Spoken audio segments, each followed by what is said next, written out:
Cek. Oke. Berdiri atau sini?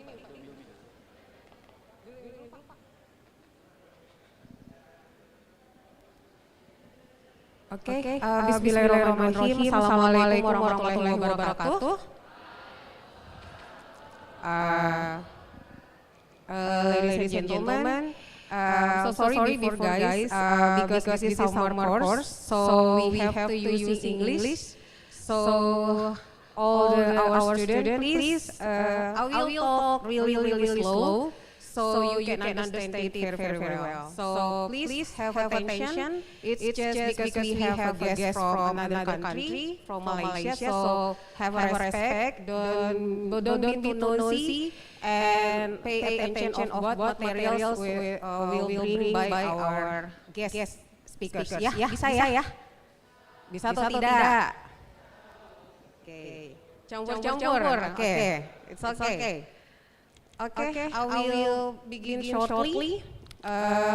Bismillahirrahmanirrahim. Assalamualaikum warahmatullahi wabarakatuh. Ladies and gentlemen, may I have your attention please? Our summer course is about to begin.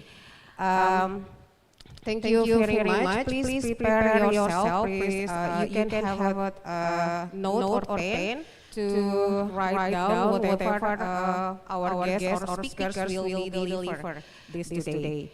So, for the first, I would like to say thank you and for the Honorable Dean of Animal Science Faculty of Hasanuddin University, Dr. Syaheera SMSI, the Honorable all lecturers that of Animal Science Faculty of Hasanuddin University that have time to sit and join our event today.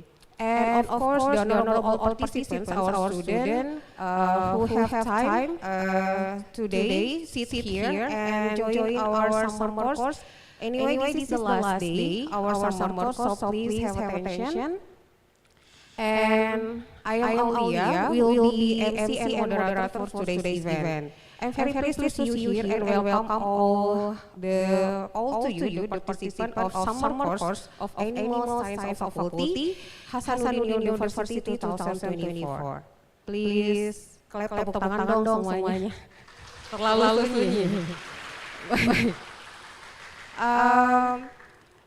Today's seminar is about applied technology for tropical indigenous livestock.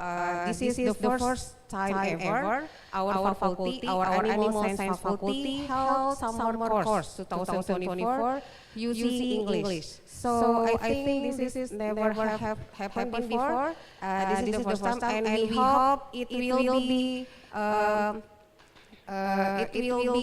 again next year. We will be held again next year, another year, and all the years. So your student will have more knowledge and more experience from another country. And for your information, this event have been held for 4 days in a row for hybrid. So this is the last day, the final day, will be held by offline. So the guest tamu dari Malaysia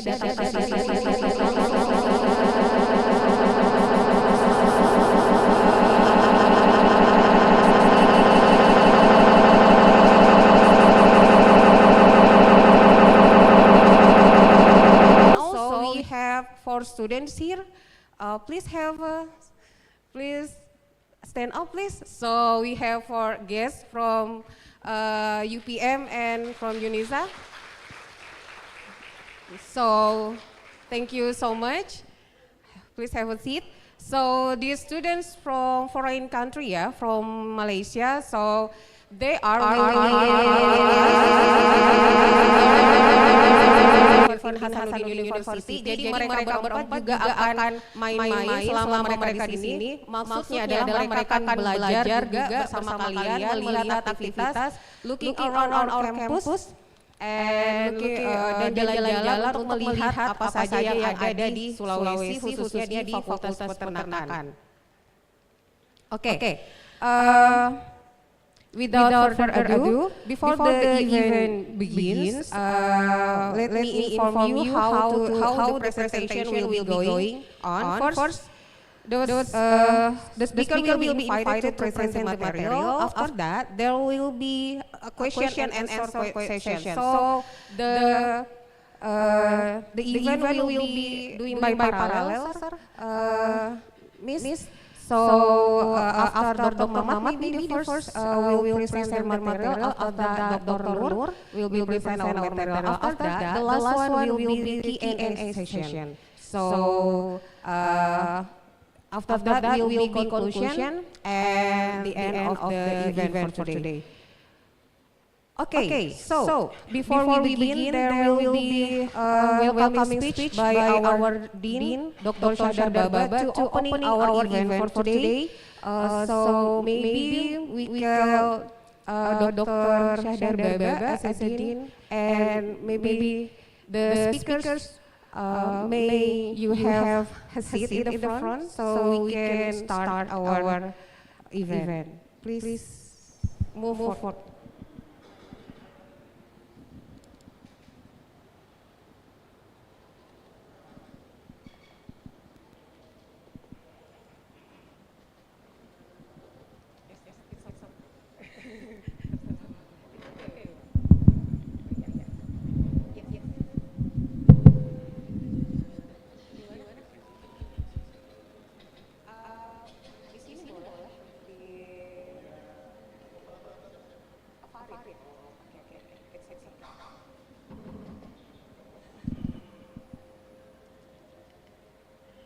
Okay, the first one will be first session will be welcoming speech by our Honorable Dean, by Dr. Syaheera SPTNSI. Please, sir, have your time.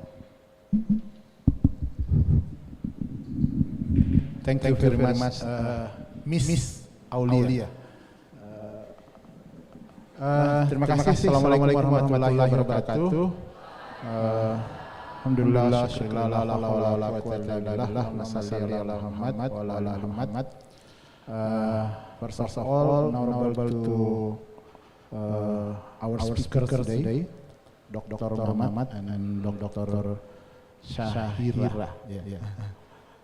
And then honorable to all of the students from UPM, UNISA dan UMK, Universitas Malaysia Kelantan, ya. Welcome to Makassar. As you know, Makassar, Malaysia has a connection more than years ago. Jadi Malaysia dan Bugis, especially Bugis ethnic, itu punya long story. Many Malaysia people mengaku sebagai, bukan mengaku, mengetahui dirinya as a Bugis. But Bugis is many district in Bugis, ethnic Bugis, from Bosowa itu it mean Bone, Sopeng, Wajo, and then Sidrap, Pindrang, ya. Itu banyak yang merantau ke Malaysia, utamanya Malaysia Borneo. Itu maybe mungkin until 20% ya orang di sana itu dari Bugis. The King is Bugis. Iya. Darahnya masih Bugis ya. Jadi kita punya sejarah yang sangat panjang. I have friend from UPM. The name is Professor Rahim Desail, but from the Faculty of Education. He was expert in agricultural extension. Then the grandfather to from Bone. But he didn't know anything in Bone now. Tetapi dia mengaku sebagai orang Bone. Dari cerita neneknya turun, dia diberitahu namanya ini, terus di Bone ada situs yang menjelaskan bahwa waktu itu pernah di zaman itu ada yang ke sana. Tapi dia di daerah kalau Malaysia itu semenanjung Laut Cina Selatan itu. Jadi Bugis itu dikenal sebagai pelaut meskipun sebenarnya bukan pelaut. Dia itu perantau. Transportation with laut. Jadi bukan sebagai pelaut sebenarnya. Laut itu hanya digunakan sebagai sarana transportasi. Sebenarnya dia itu adalah perantau. There are three philosophy in Bugis. Sebelum dia merantau itu ada filosofi diplomasi yang disebut tiga celu capa. Orang Bugis, in Bugis call it celu capa. It means tiga ujung. Ketika dia menuju suatu daerah, maka ada tiga filosofi yang pertama dia gunakan. Yang pertama adalah ujung lidah, it means diplomation. Kemudian ujung to say that, kemaluan, it means menikah dengan itu. Jadi kalau diplomasinya tidak jalan, maka dia berusaha untuk menikah di sana supaya asimilasinya bagus. Yang ketiga baru pilihan terakhir, ujung badik. Ujung badik itu it means senjata. Kalaupun harus perang ya barulah itu terjadi. Tetapi ketika dia sampai di suatu tempat, maka yang paling pertama dilakukan adalah diplomasi dengan mulut. Kalau tidak, dia akan nikah. Seperti itu. Jadi orang Bugis itu di Malaysia ya pasti banyak. Di Filipina ada kampungnya, di Thailand ada kampungnya. Di Afrika, there is one district name, I don't know, Makassar. Itu orang Makassar, orang Bugis Bone, salah seorang ulama, dan dia menjadi pahlawan nasional di Afrika Selatan. Jadi di dalam sejarah mereka itu dikenal pahlawan itu dari Bugis. Dan hampir di semua daerah itu konflik antara orang Bugis dengan orang native itu tidak pernah terjadi. Because they have many way to diplomation. Seperti itulah orang Bugis, sejarah pertamanya. Jadi siapa tahu Dr. Mamat dan Dr. Syaheera nanti memang akar budayanya ternyata di Bugis juga. Karena promotor saya dulu, salah satu promotor saya dulu dari UPM itu memang orang Bugis. Baik. Kemudian yang kedua, acara ini adalah the way to enhance Faculty of Animal Science to reach internationalization. One of the tujuan utama the goals Hasanuddin University sekarang ini adalah untuk menuju internasionalisasi. Salah satunya adalah dengan student mobility. Student mobility means our student from Faculty of Animal Science go to abroad. So mungkin minggu depan ya kami akan kirim ke UPM mungkin 3-4 orang untuk ke sana. Kemudian kami berharap juga dari UPM nanti dengan lainnya pada hari ini sudah ada 4 orang ke sini. Tujuannya adalah untuk sebenarnya sharing experiences, berbagi pengalaman, kemudian open mind, sehingga kita berharap bahwa teman-teman dari Fakultas Peternakan UNHAS tidak hanya mengetahui UNHAS, tetapi juga mengetahui bagaimana Fakultas Peternakan di luar negeri. Kenapa Malaysia yang kita pilih? Yang pertama, kita punya akar budaya yang seperti yang saya cerita tadi. Yang kedua, mungkin dari segi bahasa tidak terlalu bermasalah. Orang Indonesia bisa mengerti bahasa Melayu, orang Malaysia juga bisa mengerti bahasa Indonesia. Sehingga bukan menjadi hambatan utama lah dalam prosesnya. Nah, saya kira itu mungkin dari saya. Terima kasih banyak. Thank you very much for the committee, our young lecturer, Ibu Aulia. Jadi kalau Ibu Aulia itu kalau kita panggil Ibu masih belum tahu dia udah nikah atau belum. Tapi kalau kita panggil Miss Aulia sudah jelas pasti belum nikah ya. Just promotion. Oke, ada juga Dr. Fahrul tadi. Mana nih? Fahrul dengan Pak Laude, our young lecturer in Faculty of Animal Science. Demikian, terima kasih banyak pada Bapak Ibu dosen yang sempat hadir. Ada Prof. Hastang, Prof. Kemudian ada Ibu Reni, Kaprodi, the head of Animal Science Program, Study Program. Ada Ibu Amida Amrawati, Vice Dean, jadi Menteri Keuangan Pak Mamat. Jadi kalau Pak Mamat ke sini, Menteri Keuangan dia di sini. Kemudian ada Pak Ihsan ini Vice Dean, apal ya, Prof. Rita, Animal Genetik ya, breeding. Kemudian Ibu Kasim, sebenarnya dia murtadin ya, ke vocational, dia kepala departemen di vocational program, but in animal science. And then ada Pak Hasbi, Dr. Hasbi, Ketua Gugus Penjaminan Mutu. Oh, teman Ibu Sri Gustina ini, teman tidurnya Pak Hasbi ini dengan Ibu Sahriana.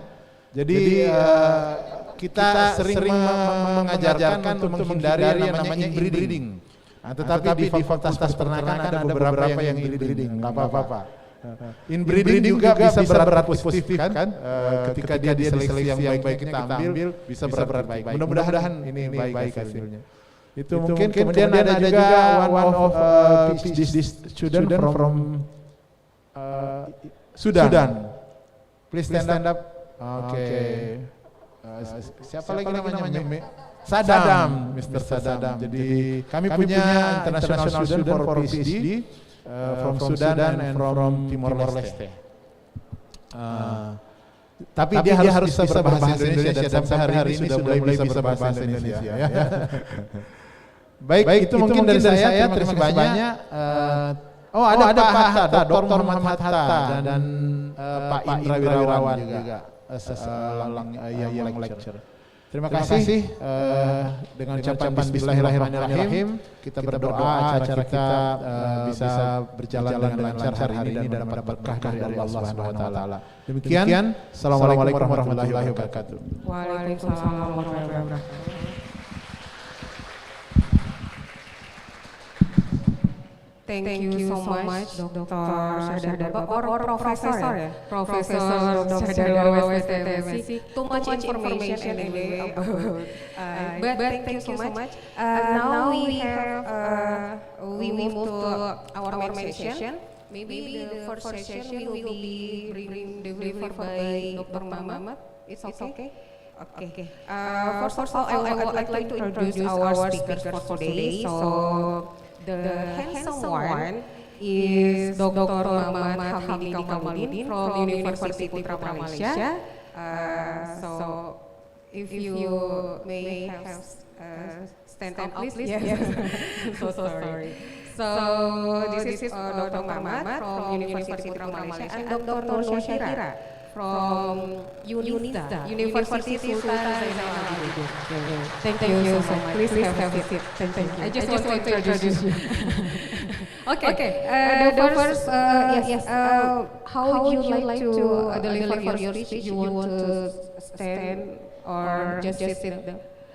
The material is on the screen, sir. So you want whatever you want. You want to, if you want to walking around or you want to. Oh yes, it's okay. Please, time is yours, sir. So please have attention ya. Tolong diperhatikan, hanya sekitar 30 sampai 40 menit. Yes, silakan. Terima kasih. You can start, sir.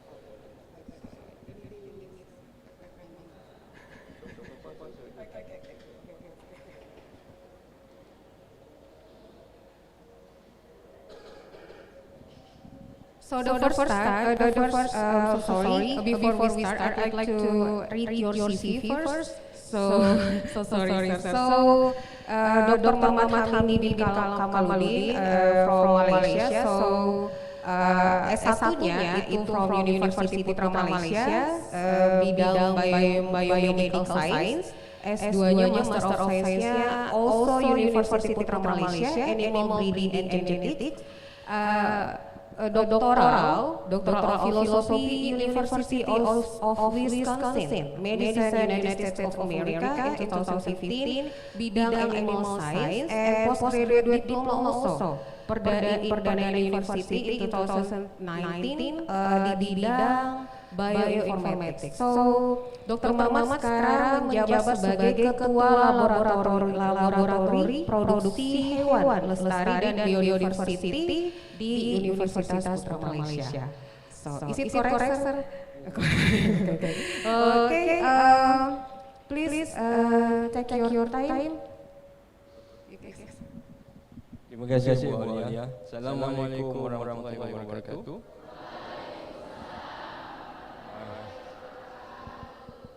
Thank you. First, I would like to thank our Pak Dekan, Prof, and the organizing committee for this course, for inviting me, inshallah.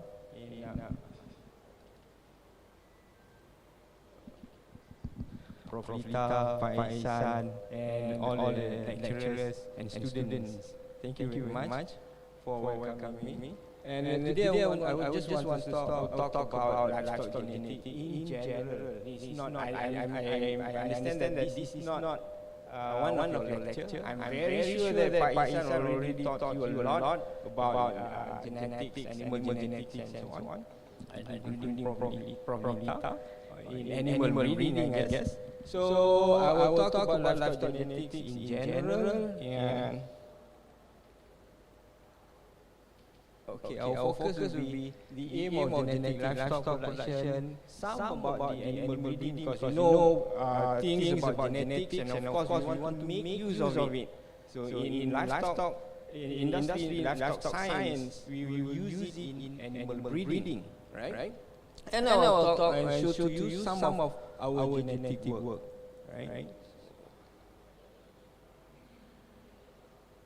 Okay. I just want to show you to this graph. If you can see that the population size in the world is increasing. There's never been decreasing. Never been decreasing. This keep on increasing, and we already reached the 8 billion people in the whole world now. I think we reached it this year, 8 billion already. And you can see that the gross national income graph is also the same. It's increasing, right? So means that we have more purchasing power worldwide, including in Malaysia too. So what happens is that we have more money to buy things, right? And I'm looking at myself during my during I was small, very small. Last time I was in the village. And I can see that kalau mau jumpa ayam, makan ayam atau daging, probably there will be few times in a year, right? Few times during hari raya. When party negeri kahwin, kalau orang Bu Aulia kalau kahwin nanti kita dapat makan ayam. And you know, but compared to now, even I'm looking at my kids. Once they only want to eat chicken. Okay, and what I'm trying to say is that for now we can eat or take meat almost every day, like you like to, because we have more purchasing power now, right? The economic status are changing. We have more purchasing power, and also it goes the same for our diet preference. Right, we eat more meat, and we eat more animal-based product, right? So, because of that, the demand is increasing. We have to increase the production, right? To make sure that we can meet the demand. Kita boleh memenuhi kehendak pasaran, kehendak pengguna macam kita, like all of us, right? How are we going to do that?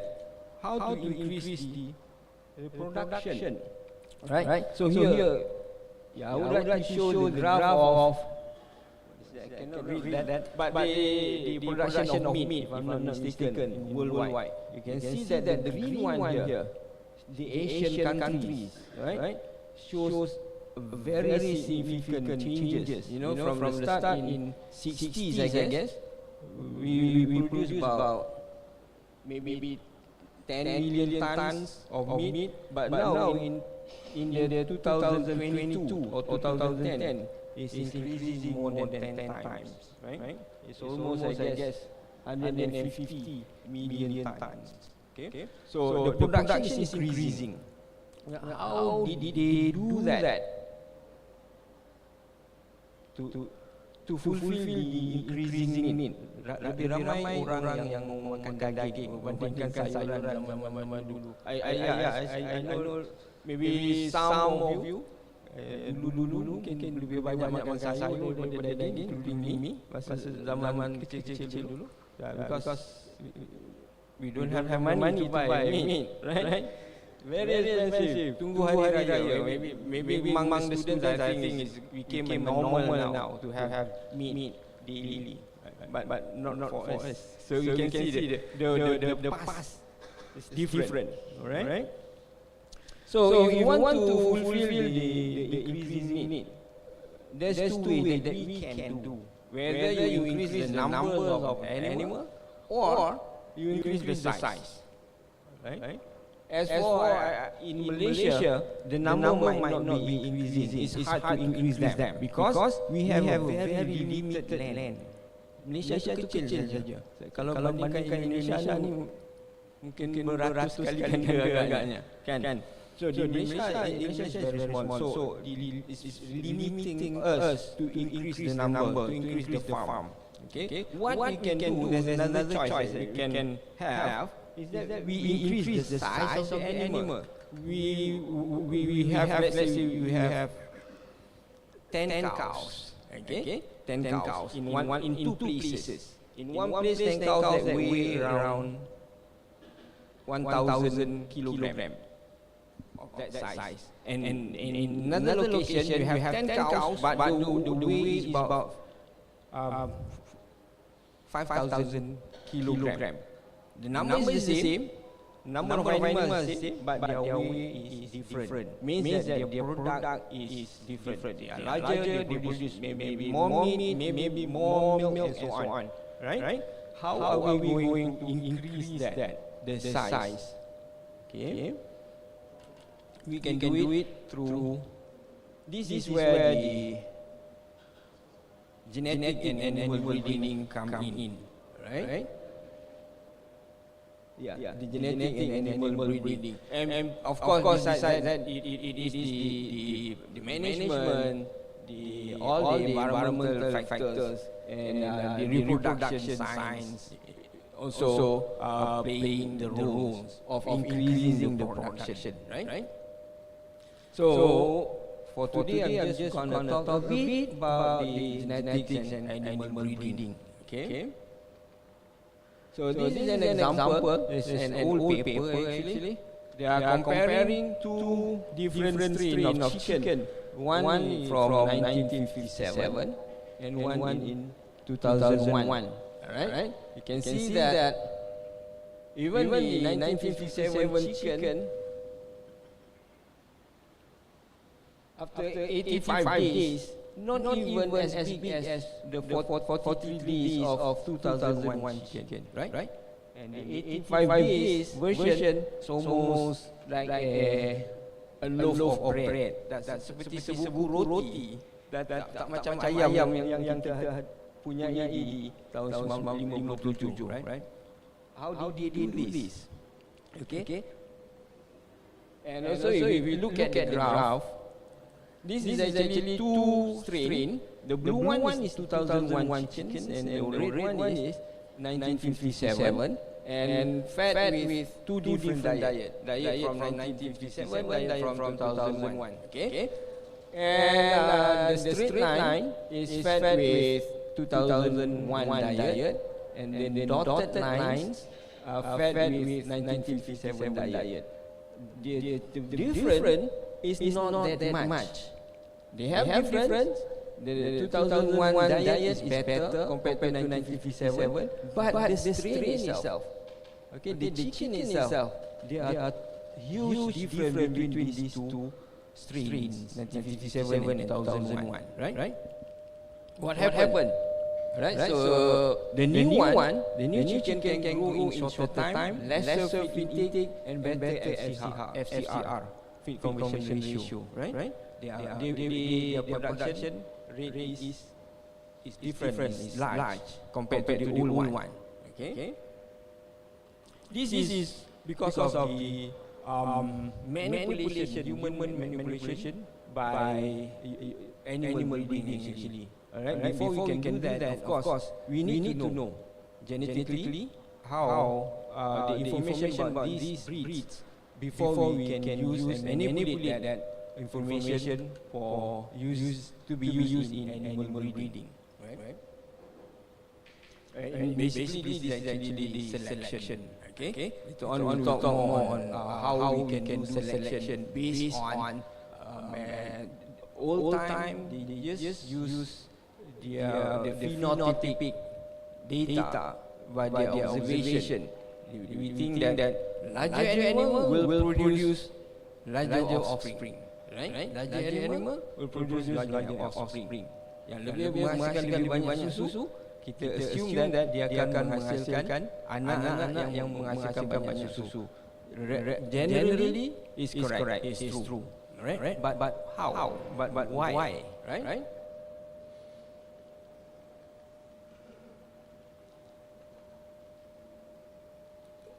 Can I change to the next slide, please?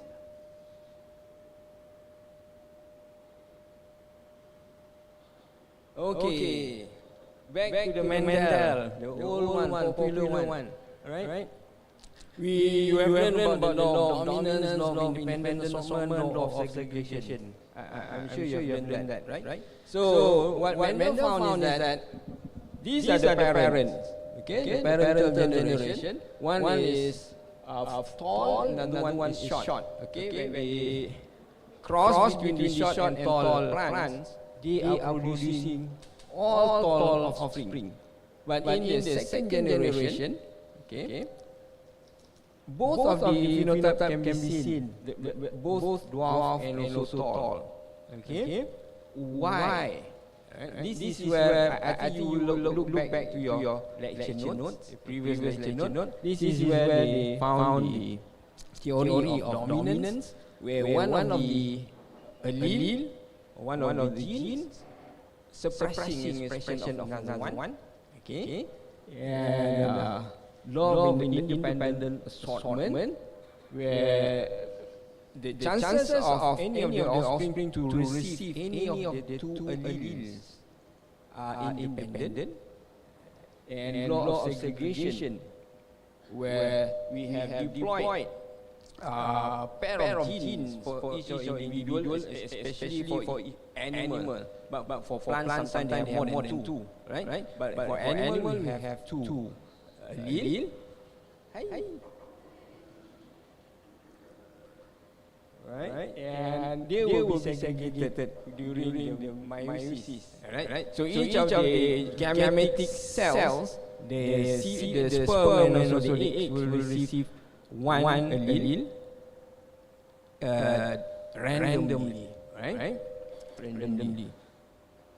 Okay, this is Mendel was so lucky because he just looked at the phenotype being controlled by very few genes, maybe one or two, right? So that we cannot see a lot of variation, whether it is dwarf or tall will be shown. But later on, another scientist, the Galton experiment, so crossing between two phenotype of is it a plant, right? But in the F1, we can see an intermediate phenotype between these two parents, right? But in F2, we can see more variation. This is where we can think about this might be controlled, the phenotype being controlled by many genes. And remember that each of the genes will contribute a little for that phenotype, right? So if we have many genes that are contributing, so we will have variation, kepelbagaian daripada contribution of all the individual alleles, right? And the more gene that is controlling this phenotype, the more variation that we can see. Kan? Right? Masih okay? Okay. So from this we can make a quantitative traits model, right? The phenotype, sifat-sifat atau ciri-ciri yang kita lihat, ketinggian, penghasilan susu, penghasilan daging dan semuanya adalah dikawal oleh multiple genes, pelbagai genes, banyak allele dan juga multiple environmental factors. Okay? Kalau saya boleh tanya, if I can ask you, what is the multiple genes?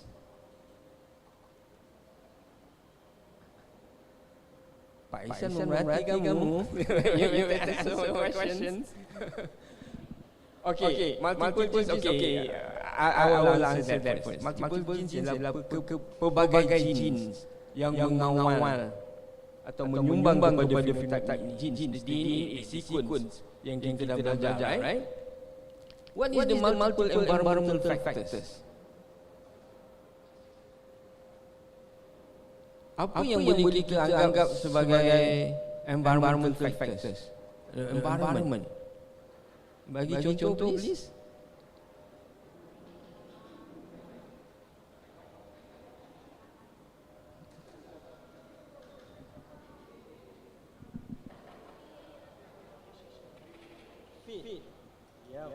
Lagi?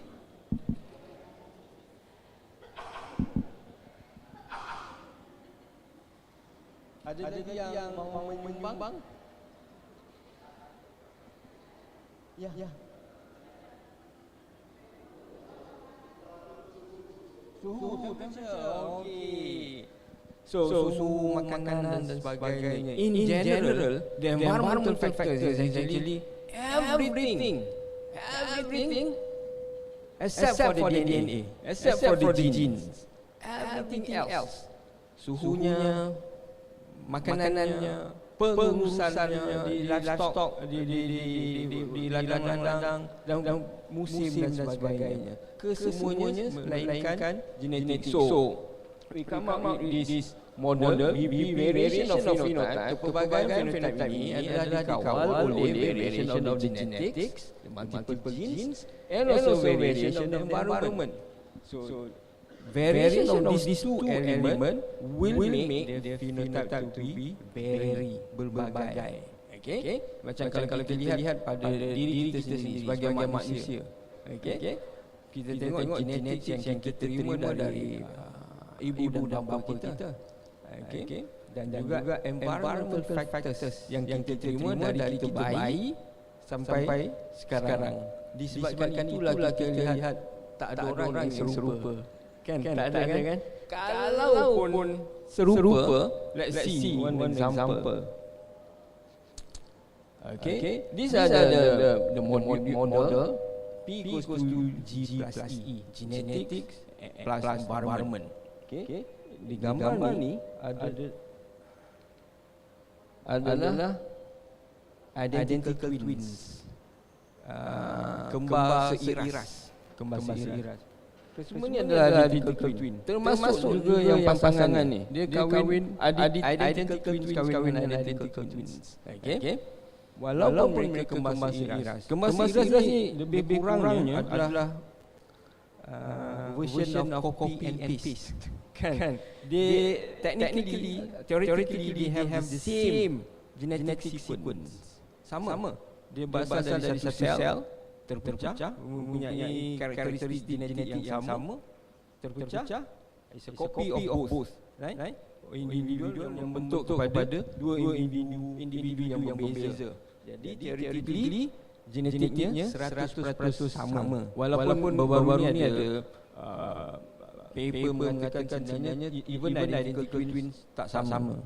Ada sedikit perbezaan because of mutation and so on. Very small. But theoretically mereka 100% sama. But kenapa kalau tuan-tuan puan nampak even the identical twin juga berbeza. Ada sedikit perbezaan. Mukanya hampir serupa, tapi ada perbezaan. Macam yang ini, seorang mungkin lebih sihat daripada yang seorang lagi. Kan? Yang seorang mungkin suka jogging, seorang tak suka jogging. Seorang yang ini mungkin suka bermain hoki. Macam Prof. Lita. Itu jago hoki sebenarnya. Prof. Lita nak rahsianya. Ada sedikit perbezaan, right? Dan perbezaan ini adalah variation of the environment. Kedua-duanya tidak mengalami kehidupan yang 100% sama. Mereka ada perbezaan dari pembesarannya, permainan, kehidupan kawan-kawan dia, layanan mungkin their parents pilih kasih mungkin dia suka yang abang dan yang adik. Maybe all those are actually the environmental effect, right? Environment. So itulah yang akan membuatkan atau menyumbang kepada variation of the phenotype. Okay, because of the environmental effect. So,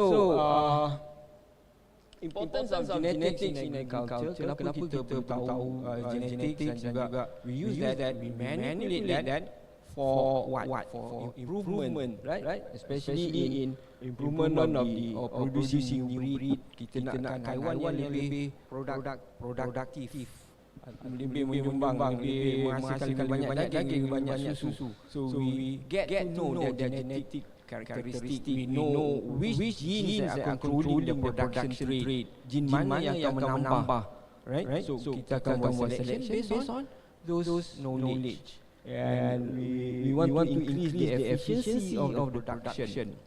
Kalau kita produce more efficient animal, more productive animal, can produce more the product, it will be more efficient. So the cost will be lower because we produce more. Keuntungan lebih banyak, right? Ya, hybridization of breed, kita kacaukan, kita cross breed, right? Cross breed. All this can be done when we have the knowledge of their genetics. We can do it or not, and also we use all those information to support our decision in selecting animal. Alright, we have some good and good supporting data or supporting information for us before we can make decision in selecting those parents before we do the breeding, right? And even more is that with our information or knowledge about the genetics, we can exploit specific genes. We can exploit. For example, previously I tried to ask for a research actually. Tapi gagal. Studentnya lari. Anyway, we know that you ever heard about the double muscling. Yeah. Double muscling. In Belgian blue. Pernah dengar? Tak pernah dengar. Double muscling is actually satu baka lembu yang atau beberapa baka lembu yang mempunyai kebolehan untuk menghasilkan daging yang lebih banyak. Disebabkan kalau kita lihat tubuh badan ni mempunyai muscle yang lebih, more layers of muscles. Ya, terutamanya di pinggang mungkin. Right? Kalau macam kita lihat di Belgian blue. Why is that? It caused by only because of one gene. The gene is myostatin. This gene is actually negative feedback of the development yang menghalang atau memberhentikan kemajuan dari segi muscle development and so on. Jadi dia muscle development not been stopped. Tidak dihentikan kerana gene yang mengawal ni sudah tidur, sudah rosak, mutation because of mutation. Right? We can use that knowledge to manipulate, right? In our production. I was thinking dulu, Prof, untuk menggunakan gene ini untuk meningkatkan produksi haiwan di Malaysia. I'm talking about KK, one of our indigenous breed. Yang kecil saja, comel je lembunya. Maybe about 200 kilogram of KK. I was thinking that if we can do this, we might increase the meat production of KK. And probably, inshallah later, next time I think. So biological control of diseases. When I'm doing my PhD, my supervisor is doing this work where he recognize genes that control the susceptibility of diseases. In this case, the UNHAS disease that affecting the digestion system. Okay, that cost millions of dollars in the US, of course. And some other diseases that been controlled by the genes. Okay, with this knowledge of those genes, we can maybe use that to taking care during the selection probably and we might avoid animal with the unwanted genes, and maybe we do selection for genes that we want, right? And it can be used for prediction concerning future generation by using all those expected ataupun estimated values of this animal for animal breeding, right? Ada apa soalan setakat ni? Adik-adik dan abang-abang? Semua okey, so far so good. Okey, nanti tunggu saya tanya soalan. Okay, animal breeding is an application of the principles of genetics and statistical analysis to selectively breed animals, right? Sebenarnya pengetahuan yang kita ada berkenaan genetik dan ditambah lagi dengan calculation yang lebih precise menggunakan statistical analysis, all the probability and all that untuk memilih ternakan. We make decision before we can choose the animal to breed. Maknanya dengan kedua elemen ini, pengetahuan tentang genetik dan juga kita gunakan statistical analysis, kita akan buat keputusan decision that is more precise, lebih tepat bila kita menghasilkan generasi seterusnya. Remember that those V plus VG plus VE, that V thing, and also that Mendelian theory of segregation and independent assortment, right? Ianya adalah random. Even though that you have parents yang kita pilih tadi menunjukkan sifat-sifat untuk jin ataupun untuk produksi itu, tidak semestinya kita akan menghasilkan anak-anak yang 100% macam tu. Because remember that parents, there are two parents, untuk mammals lah, two parents, both will also contribute their genes, right? Both will contribute, and each of those genes are randomly assigned, akan diwariskan secara rawak, acak, random, secara acak. Okay? So we don't know which one, itu kuasa Tuhan. Which one will be inherited for the offspring. Okay? So kita tak pasti. There will be variation. Tetapi kalau parents yang adalah mempunyai jin yang baik, kemungkinan besar anak-anak juga akan mendapat jin yang baik itu. Kemungkinan besar. Dan hanya kemungkinan kecil untuk dapatkan jin yang kurang baik. Okay?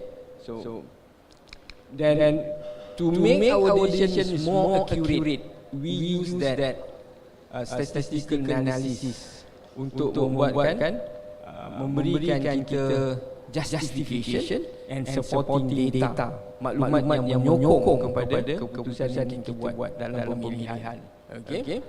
It's getting more boring now because I try to minimize all this. Dalam genetic science ataupun animal genetics pun ada dua bahagian. I remember that when I do my PhD last time, satu bulan yang wet lab, makmal basah, yang mana kita akan buat all this extraction of DNA and all that, RNA extraction, PCR work, macam Pak Ihsan kan pakar dalam molecular genetics. There's another group di tempat saya belajar dulu, dia tak ada lab. Dia ada lab but dry lab. Kumpulan ini adalah manusia yang bekerja labnya di depan komputer. So they are doing genetic work also, quantitative genetics, but they do all this statistical work.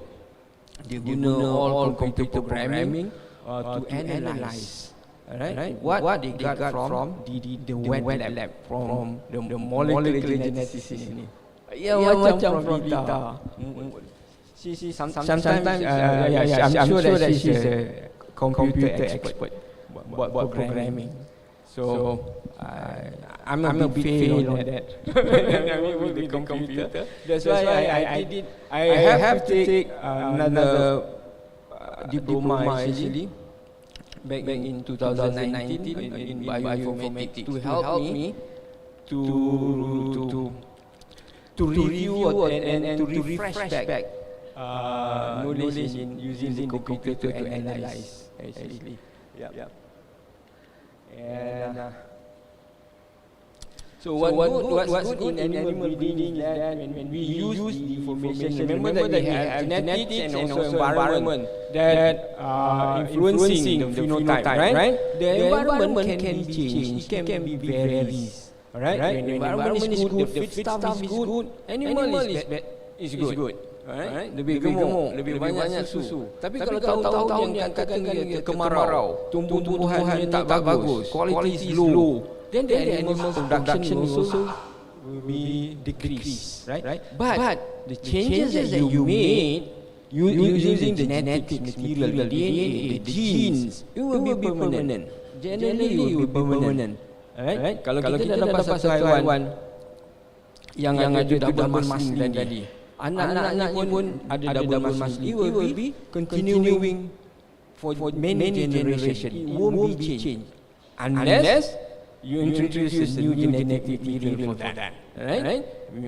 Through mutation, migration and all that. Kan mungkin kamu dah belajar di Hardy-Weinberg equilibrium, dah belajar HW Hardy-Weinberg equilibrium dalam kelas genetics.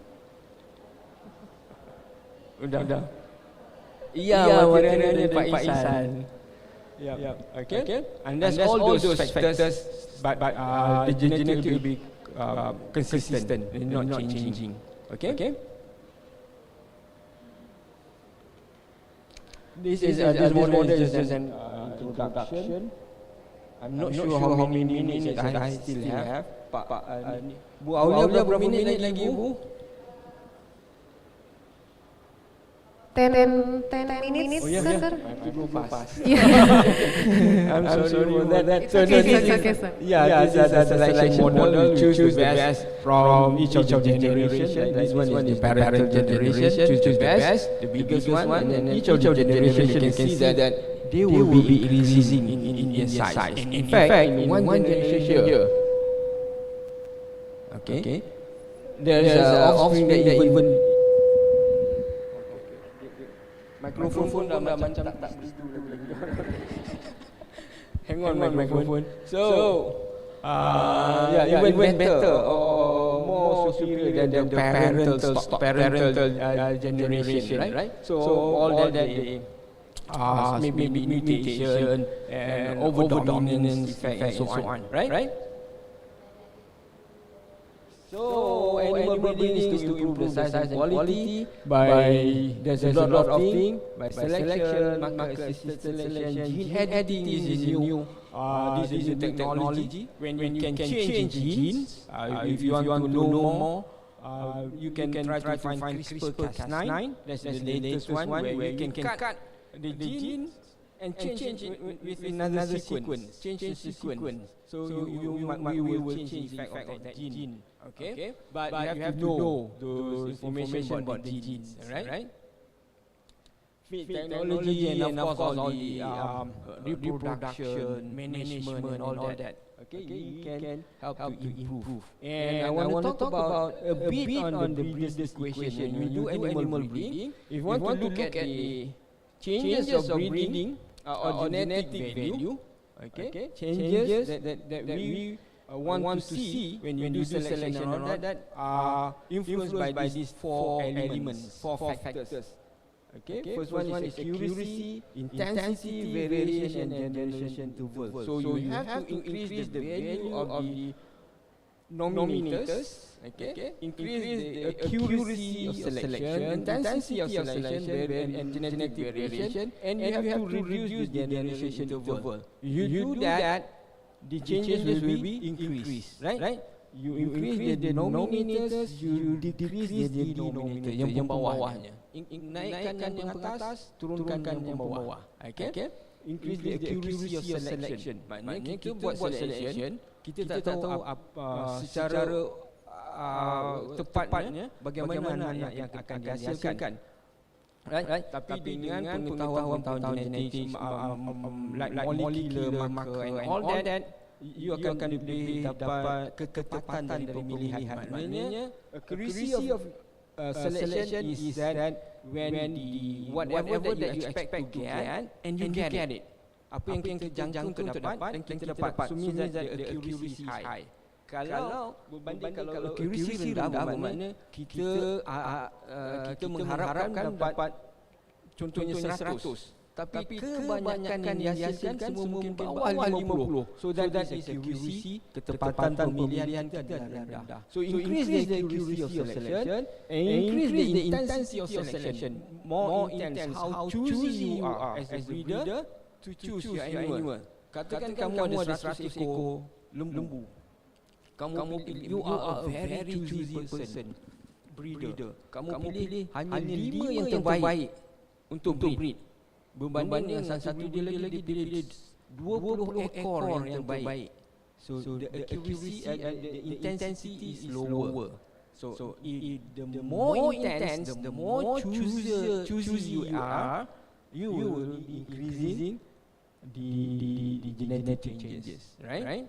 And for the variation, nothing much you can do. Variation of genetics, kalau bagaimana DNA atau sequence atau genetik yang haiwan itu ada, kita tak mungkin akan ubah, dapat mengubah biasanya. Tapi dengan plant kadang-kadang ya, kita guna radiation and all that. But in animal in general, no, we cannot do anything. Tak dapat, we cannot manipulate this. But generation interval, yes, we can manipulate this. How to reduce the generation interval ialah dengan all those reproductive technology. Kan you use the AI and all that. Kan kita akan memilih lagi umur parents and pilih untuk menghasilkan offspring. You use more and multiple ovum transfer. Is it? Multiple.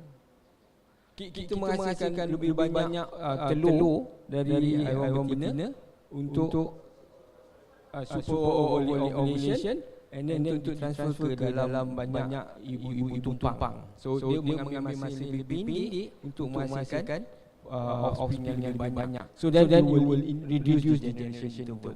When you reduce the generation interval, you can see the changes be better or much higher. Alright? Okay, some of our genetic related work, and this is my boleh katakan kerja pertama saya dulu during my masters. Okay, ada satu insiden where the Malayan Go di Seladang. Saya rasa di Indonesia tak ada seladang, tapi hanya seladang ni hampir serupa macam banting atau bali. Cumanya seladang ni saya rasa dia lebih besar. Kalau yang male, jantan dia can reach up to 1,000 kilogram, 1,000 ton. Memang besar, dan dia ni haiwan hidup di hutan. Dia bukan livestock. Then one day that this one male seladang went to the dairy cattle farm and meet some of the cows, and they produce the hybrid. Okay, for your information that these seladang and lembu, they are of a different species actually. Okay, different species. Go is Bosporus and lembu is Bosporus lah. In this case, ini hybrid juga. Tapi Bosporus indicus. Alright. So their karyotype, their chromosome numbers are different. The seladang is about 56 and the lembu is 60. Okay, 56 versus 60. Tapi mereka Tuhan nak tunjukkan kuasanya, mereka boleh menghasilkan anak, dan anak dia the F1 is big, he huge than the cattle. Right? Dia macam seladang, kecil sikit seladang. And then we found that the F1 hybrid ada kromosom number yang intermediate. Dia ada yang F1 betul F1 ada 58. So antara 60 dan 56 anak jadi 58. Kalau tengok this paper you can see that why di seladang tadi untuk kromosom 1 and 2 dia submetacentric. Dia ada kepala di atas arm di atas P-arm. Kalau lembu tak ada, semua eccentric. These are because of the Robesonian translocation. Kalau you can look more, you can Google of course. Okay, during the evolution, they call it Robesonian translocation, where we further study of their chromosome. The difference is chromosome 1, 2, and 28 and 29. 1, 2, 28, 29. Okay, dekat gaun dan lembu ni. Yang ini 1, 2, and gaun tidak ada 28 and 29. Lembu ada. Okay, so dia hybrid. Dia ada satu saja. Dia tak ada dua. Untuk kromosom 1 and 2. Satu submetacentric, satu eccentric. So they are not pair. They don't have pair because of the different structure. Alright. So kami juga dapati bahawa at cellular level there are similarities in term of the band, the pattern, right? So kami berpendapat the Robesonian translocation causing that they have different number of chromosome, but the material is actually the same, sama. Okay, yang ini adalah lembu kromosom 1, ni seladang the go kromosom 1, dan kepada P-arm of the chromosome 1 of the go is actually equal to chromosome 29 of the cows. So that's why they can breed, menghasilkan anak, but anaknya pun bermasalah, yang mana yang jantan tu adalah sterile. Dia tak boleh membiak lagi. Okay, because of this imbalance chromosome number. Alright. And then this is my PhD work actually. My professor found that a cow in New Zealand actually she produced triplets 3 times during her lifetime. 3 times, 3 kali dia menghasilkan triplets, anak-anak 3. Alright. And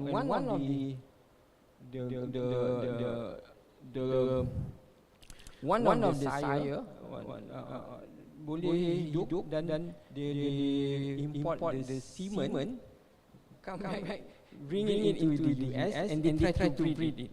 Okay. And the record is that anak ini juga boleh menghasilkan twins and triplets. So my professor suggests that there are some genes that are controlling this. They try to identify which genes, say by using this SNP chip, single nucleotide polymorphism chips. They try to narrowing down di kawasan mana, di kromosom mana yang gene ini terletak. Alright, they found that it is in chromosome 10 in some region.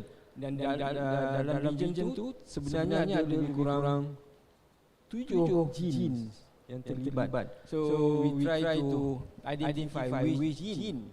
Okay, what we did is that we do the whole genome RNA sequencing. We do transcriptomics. Kita tengok gene expression antara 7 candidate genes ni, dan kami dapati adalah the SMAT6 adalah potential causing agent of this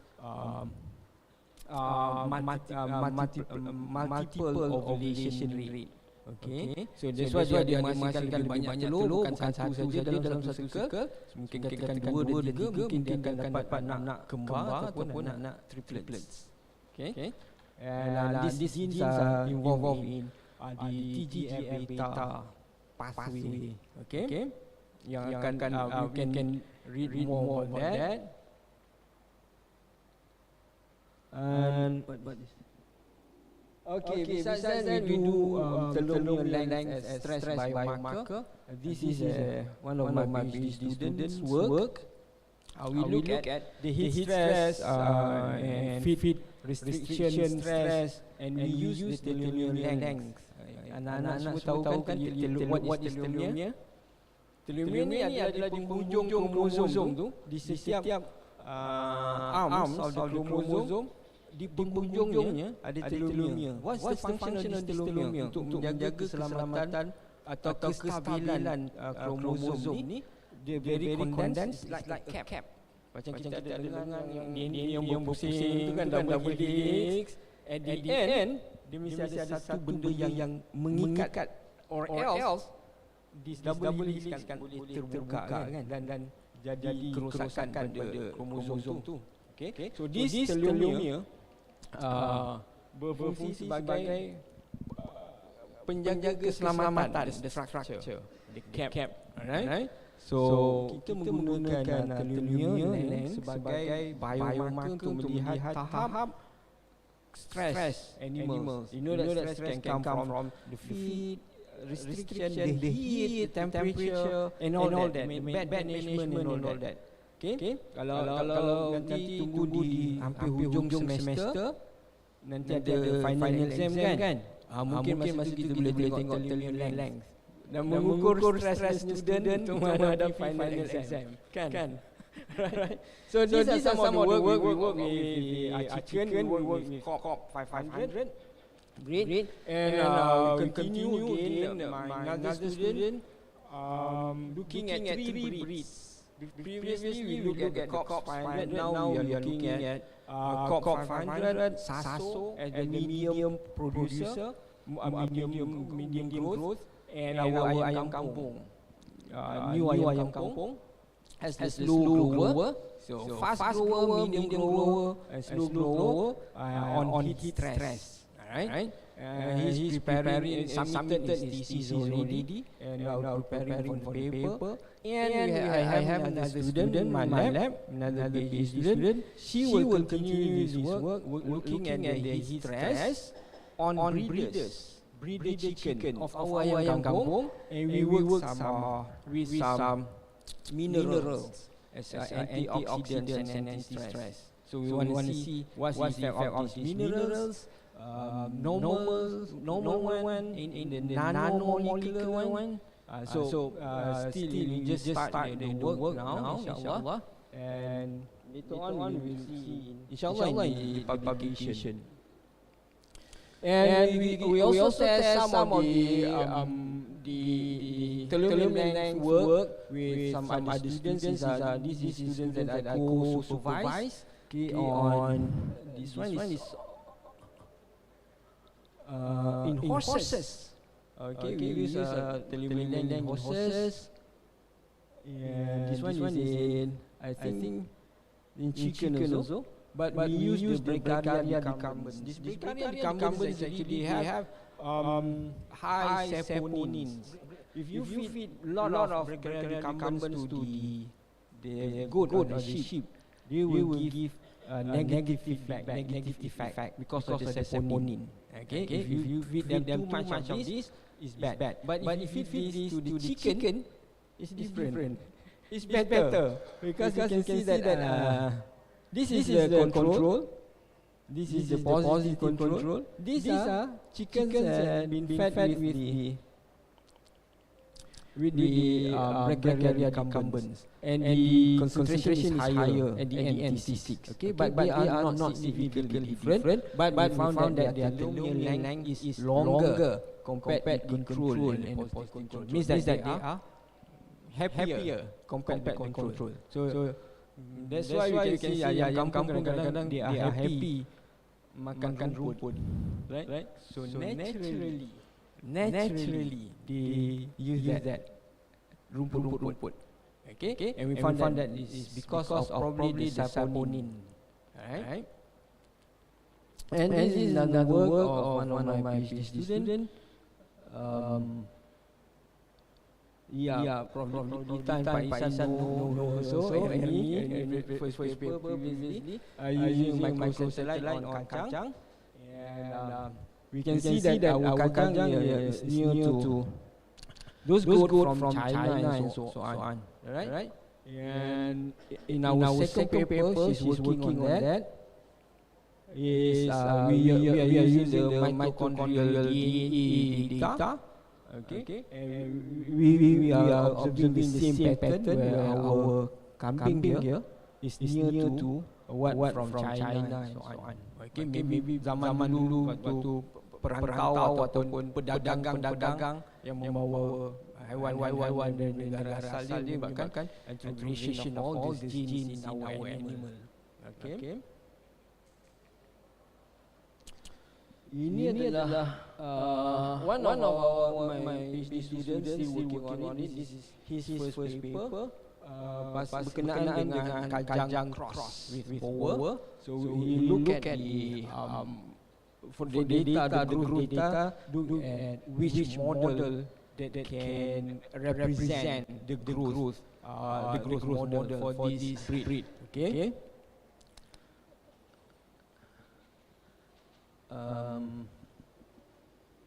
This is one PhD student that I co-supervise. He's from Bangladesh, the graduate tahun, and he work with our indigenous breed also, Kedah Kelantan cows, cattle. Kita ada satu saja indigenous breed untuk lembu, Kedah Kelantan, kambing, kajang, biri-biri, malin. Itu saja breed yang kami ada di Malaysia, yang indigenous, yang baka asal, baka tempatan. Dan in Indonesia here we have a lot of breeds kan, but we don't have that. So for me I assume that this is a heritage, warisan negara for Malaysia, and what my focus is I try to characterize them before they are extinct. Sekarang ni ada banyak crossbred.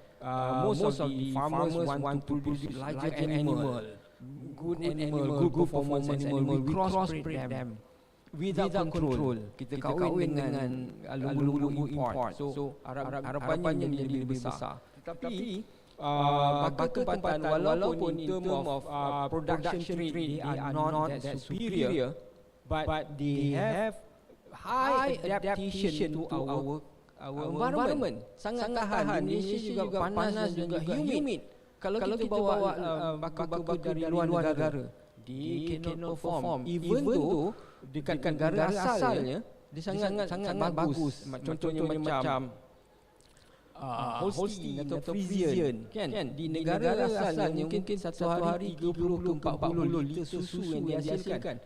Cuba bawa even di Malaysia kami pernah cuba nak dapatkan 10 liter pun dah cukup baik untuk baka-baka ini sebab dia tak tahan panas. So our own breed, baka-baka tempatan kita mempunyai something in their genes, in their DNA that helping them to adapt better, boleh menyesuaikan diri dalam keadaan tropika negara kita lah. Alright? So that's why I think I need to record this, try to characterize the genetic material so that in the future we can use that as reference and to see what genes that are controlling all those production traits and so on.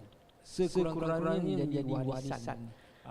Kalau tak direkodkan dan satu hari nanti kalau dia sudah pupus, langsung kita ada rekod dan sejarah nak mengatakan ini adalah baka kita satu masa dahulu. Harap-harapnya nanti cucu saya akan later on. Okay, this done by my grandfather.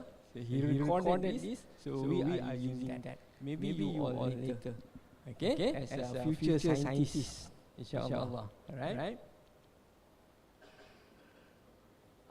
Okay.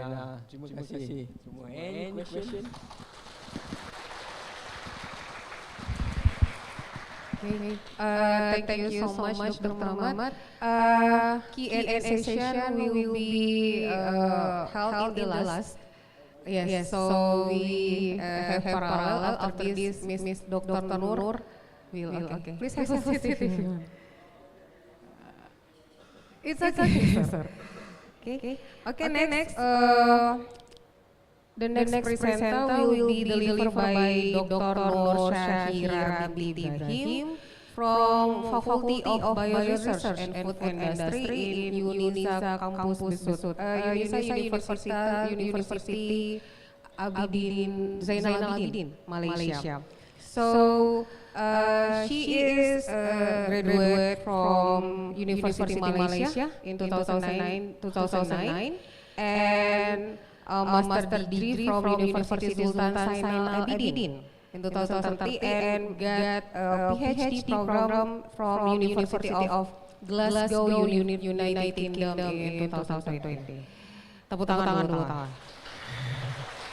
So he's especially from he is teach ruminant production and research about dairy, mostly dairy. Okay. Please, Dr. Noor, time is yours.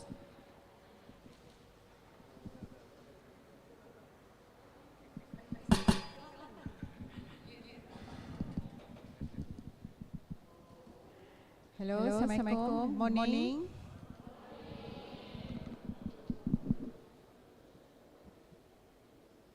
Okay, I hope I'm not hold you long since it's 10:40 plus now.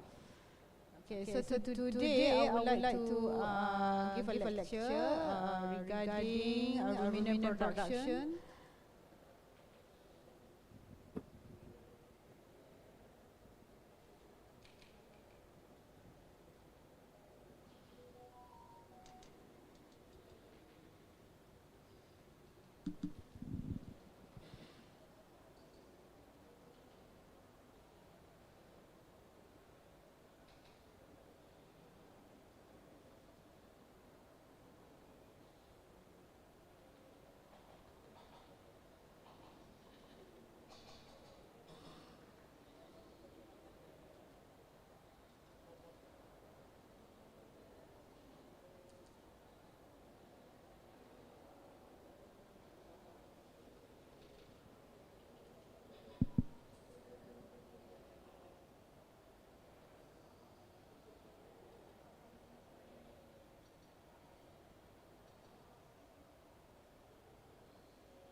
Okay, so for today's lecture is technological advancement in beef industry. So my name is Syaheera Ibrahim. I'm a senior lecturer in School of Animal Sciences, Aquatic Science and Environment from Faculty of Bioresources and Food Industry.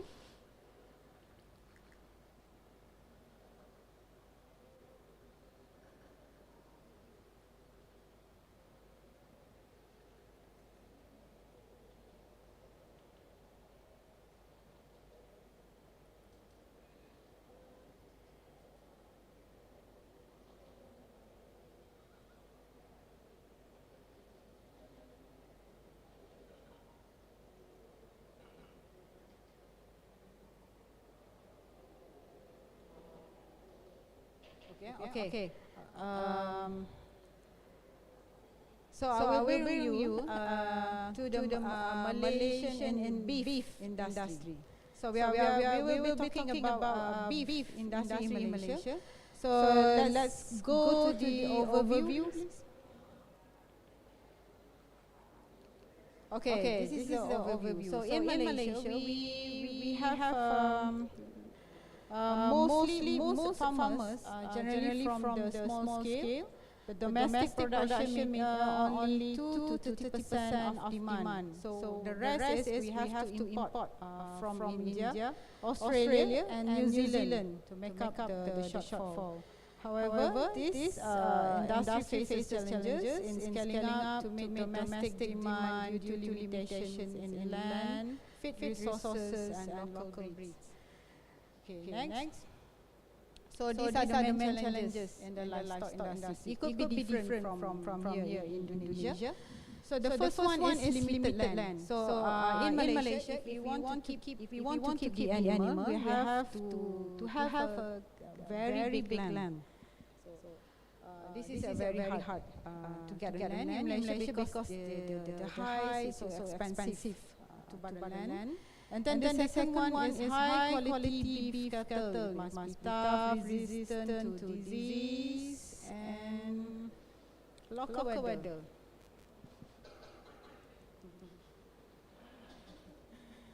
Sepertinya tidak mahu bekerjasama sudah.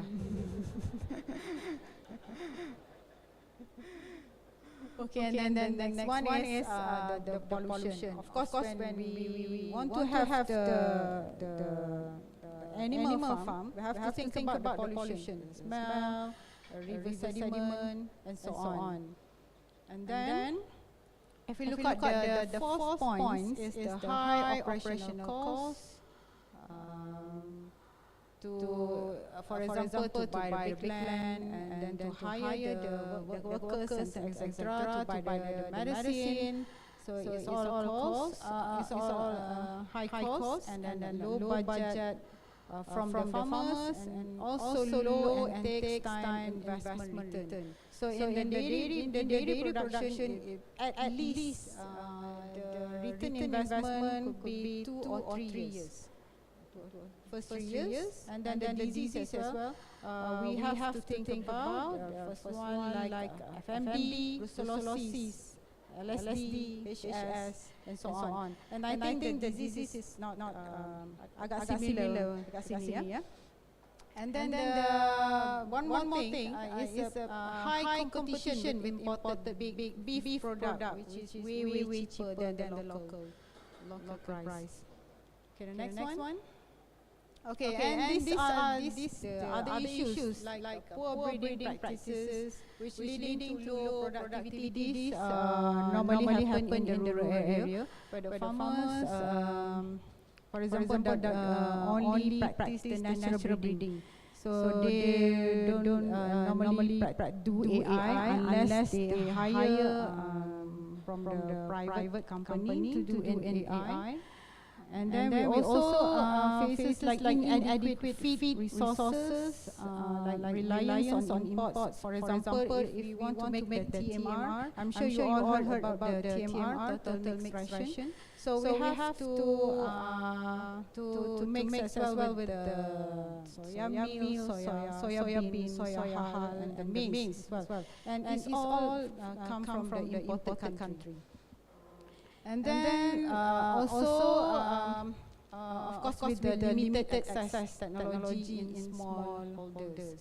So because they normally running as the traditional farming. Okay, next please. Okay, now we move to the role of technology in beef industry. So what other technology can do or can help in beef? So it's like to improve the efficiency, productivity and sustainable. So one more thing, we want to also increase the local production and improve beef quality to meet rising consumer demand for premium products. So premium products is like special cuts or premium cuts, like the one that we having in the Western restaurant, like T-bone, sirloin, the special cuts in the beef. Okay, next please. Okay, before we go further in the technology, I would like to describe a bit regarding the production goals of cow-calf operation. So these are the basic in the beef production, where we must to ensure that cows and replacement heifers at proper body condition score. So I'm sure you all know the BCS. And then a high number of calf born from cows and heifers. Okay. So we all know that in order to have the high production in beef or even dairy, the cow must calving every year, so that the production will be maintained or in the optimum production. And then the calf mortality will take only 5 to 10%. Okay, calving interval of each cow close to 365 days, and strive to have a healthy, normal size calf at birth, similar in weight to breed average. So each cow should be able to produce 5 to 8 calves throughout its life. So this is like theory lah. So in a real life, as long as the cow live healthy and can calving and bring can pregnant every year, so it doesn't matter, we can keep as long as hidup lah. Okay, so next. So these are the normal the life cycle of the beef cattle. So we start from here. Okay, so these are the cow having a calf, and then the calf is growing to the weaners, and then for the 3 months, if bull, it could be less than that because the mother doesn't get milk. So dia akan kurang lah. So it grows to 6 months to grow as a young animal. And then if the calf is male, so they can be divided into 3 sections. The first one is stud bulls. We castrate and then grow. And then the second one is feeder cattle, which is we grow and end up to fattening and floating. And the third one is breeding males. So we just keep the male to get the semen and so on. And if the young animal is a heifer, and then we grow and then get pregnant again. So for the cow, we have the confinement period, so around 45 days, so that she can have enough time to for the evolution of uterus. And then after that, after 45 days, around 1 cycle or 2 cycles, we let she come on heat, if she can heat naturally. And then we introduce to the male again, so that she can get pregnant. So all of this will take around 3 to 5 days. So the longer she get pregnant, so the longer calving interval will be. Can you click one more time? So what will happen if the animal isn't getting pregnant? So what happened there? What happened? Apa dia? Mating lagi? Kaling. Lagi? Student di belakang ada jawapan?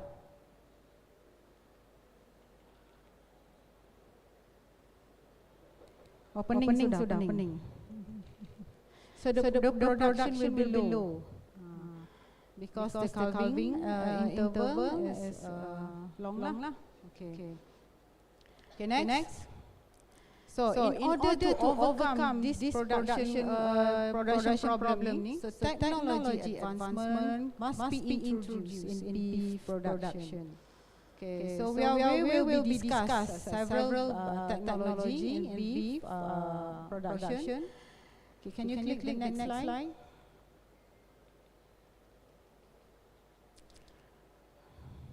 Saya tak nampak. Saya kena turun bawah. Okay. Senang. Okay, the first one is integrate digital tools and sensors to monitor and optimize the livestock management. So this we will be using the several software and tools. And the second one is the application of RFID tags for tracking cattle movement and behavior. I'm sure you all heard about the RFID, right? Do you know RFID? Yes, Okay, and some sensors, smart sensors for real-time monitoring of animal health, growth, and feeding patterns. And the last one is drones and satellite for precision monitoring pasture, quality, and herd location. So in drone bukan saja ambil gambar, malah drone kita boleh guna sebagai di dalam animal farming as well. Okay, now we move to the RFID. So what RFID do in animal production is allow identification and remote monitoring of animals by adding a tag to them. Why we use the RFID and not the regular ear tag? Why? Do you have any idea? Why? Why? Because dia lebih canggih. Technology. No idea. Because I'm sure you all also heard about when we use the ear tag or even tattoo as well. The ear tag may come out. Dia akan tanggal. And even the tattoo as well. Dia akan lama-lama dia akan pudar. So apa yang kita boleh buat untuk overcome problem ni lah, kita akan pakai RFID. So RFID is divided into two. Either you can implant ataupun you can pakai ear tag. Okay, and then with RFID identification codes to track individual animal using the mask and use the included software to integrate data seamlessly to your livestock. Okay, now we move to the advantages of RFID. Next slide, please. Okay, these are the important. The first one is important for food security, monitoring of natural migration. Okay, in case if you have the big land, especially the grazing one, if you want to move the one paddock to the next paddock, so it's very easy to monitor. We never know because untuk ladang yang besar it could be one of two loss ataupun hilang tanpa dijejak. So it will be very helpful if you can apply the RFID. And the second one is the third one is food boundary assessment, laboratory behavior analysis, increase farm trade, prevent theft and fraud. This one yang hilang tanpa jejak ni. Okay, facilitate reliable information of animals and animals product. So these are the advantages. And next please. So now we move to the smart sensors of our IoT for real-time monitoring. So I'm sure you also heard, or maybe in some Indonesian farms also now using the smart IoT farming system. Okay, the first one will show you the automatic water sprinkler. So this one for cooling the animal by applying water sprinkler to reduce stress and dehydration.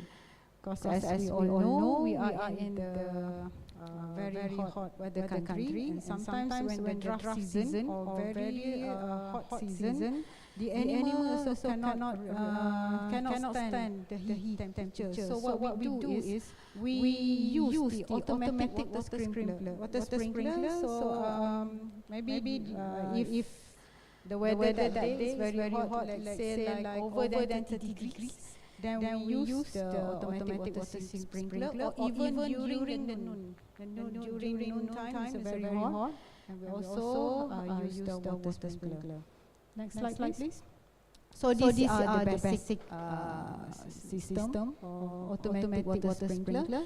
So normally these are the water tank and go the water pump, and all of these systems you can only use, you can control by using your phone. So very easy. So it doesn't matter. Tidak perlulah berada di ladang untuk switch on off. You can be anywhere. Just press one of the just click the button to your phone, and then the water sprinkler start to start lah dekat ladang. And the next one is please. So these are the examples of the water sprinkler. Okay, next. Okay, now we move to the solar panel development. Okay, as we all know, solar panel is for sustainable energy sources. So these are the provide renewable energy source for powering IoT devices and other operations. These reduce reliance on electricity and lowers operational costs, making farm more sustainable. So in terms of cost saving, the combination of solar energy and IoT reduces energy costs, minimizes waste, contributing to overall cost savings for farmers. So this is particularly important in regions where energy costs are higher or to access electricity is limited. So in Malaysia now we are several big farms are now applying the solar panel just to reduce the electricity and so on. So these are the examples of the solar panels in beef farm. Okay, next. Okay, now we move to the data management and health monitoring. Okay, traditionally, the farmers always keep the data inside their mind. So they just remember everything inside mind, or even just write down the notebook or the whiteboard itself. But how accurate is this data? But sometimes they forgot with the DOB, the weight, and even ini anak siapa, ini lembunya anak siapa, semua dia record by memory. So kata sometimes benda tu akan menjadi confused lah. Kalau binatang sikit enggak apa-apa, kalau binatang banyak, binatang banyak, so you will get confused. And how about the anak hilang, anak sakit dan sebagainya. So what we do is now, so we have a special herd management software just to measure the animal's weight, allowing farmers to track growth and detect potential health issues. Okay, next please. Okay, herd management software is an advanced software system being utilized to track health records, production details, and breeding cycles. So these are the main parameters that inside the software. For example, the basic one is the DOB itself, the DOB of the cattle, and then when she gets pregnant, or the lactation stage, the parity itself. Okay, and now we'll go to the production detail like anak-anak yang berapa, sudah beranak bila dan sebagainya. And then the breeding cycle, so kita akan ada the day of insemination, PD, insemination day, and also we can predict the pregnancy stage. Okay, this data-driven approach helps farmers make informed decisions to optimize production and maintain herd health. Next. Okay, ini adalah contoh yang kami bangunkan di ladang Malaysia lah.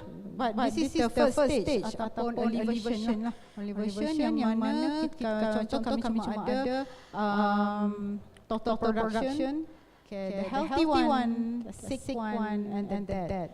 So these are the version mula lah. Later on memang kita akan masukkan lagi lah detail yang lebih banyak lah. So these are the example. So ni untuk detail untuk setiap lembu di ladang. Okay, ni adalah nama dia. Contoh nama, so kategori, baka apa, DOB, umur, berat. So harga kita tak masuk lagi lah during that time. So yang ini kebaikannya ialah kita bukan saja kita boleh key in, malah kita boleh import keluar sebagai Excel, PDF, dan print.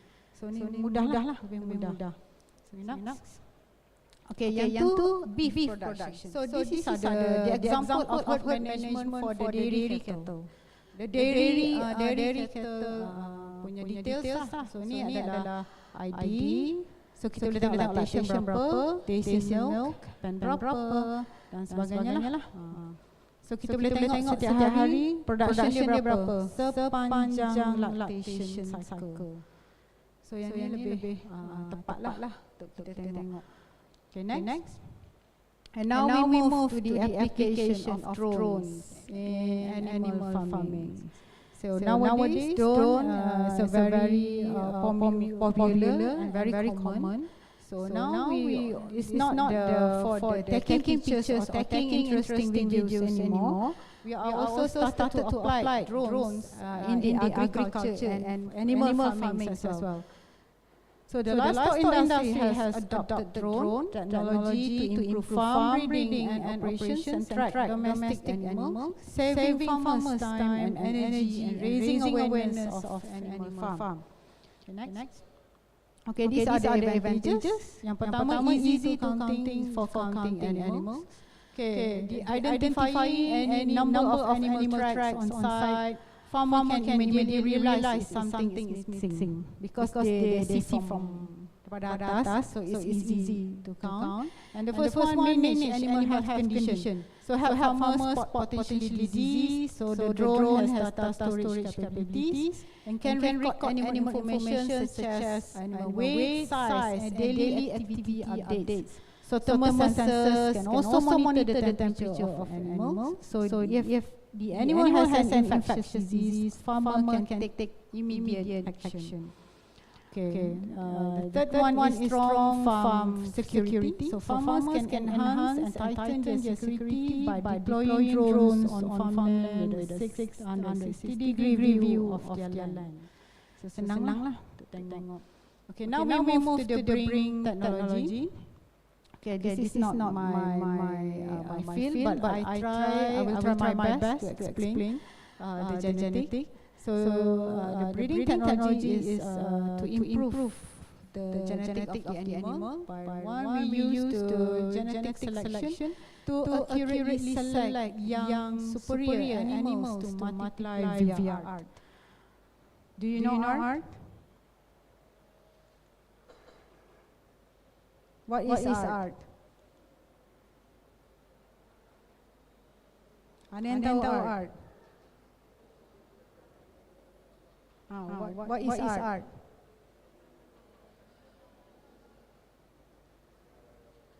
Ada yang tahu?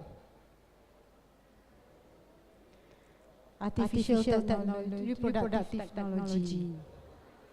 Art. Okay, and then use the GIS to accurately select young superior parents or animals or do for gene editing. So for example, if you want to have the superior animals and then we kata crossbreed to get the anaknya lebih baik lah. Okay, for example untuk dairy cattle. So in the dairy cattle, we it's a priority to have the female calf rather than the male calf. Okay. You know why? Because kita nak ibu anak betina sahaja in dairy untuk menghasilkan susu. So kita tidak perlu untuk anak jantan. So apa yang kita buat ialah kita mengadakan dia sebagai sexing. So kita boleh cari secara genetik lah. Okay, the third one is art, facilitate production of gene edited animals, and gene editing could enable new arts. And the fourth one is quantitative traits, introduce useful qualitative monogenic traits without linkage drag. Okay, next. Okay, now we move to the feeding innovation. I'm sure Indonesian farming also is very good in feed innovation. Okay. So it's a very common to have the total mixed ration or TMR feeding systems, where in the TMR it has to be a balanced diet that improve weight gain and feed efficiency. So we have to adoption of feed meals that produce consistent and high quality feed plan. Okay, now move. Okay, these are the feeding innovation in animal farming. So the TMR, a balanced diet that improve weight gain and feed efficiency. Okay, adoption of feed meals that produce consistent high quality feed plans.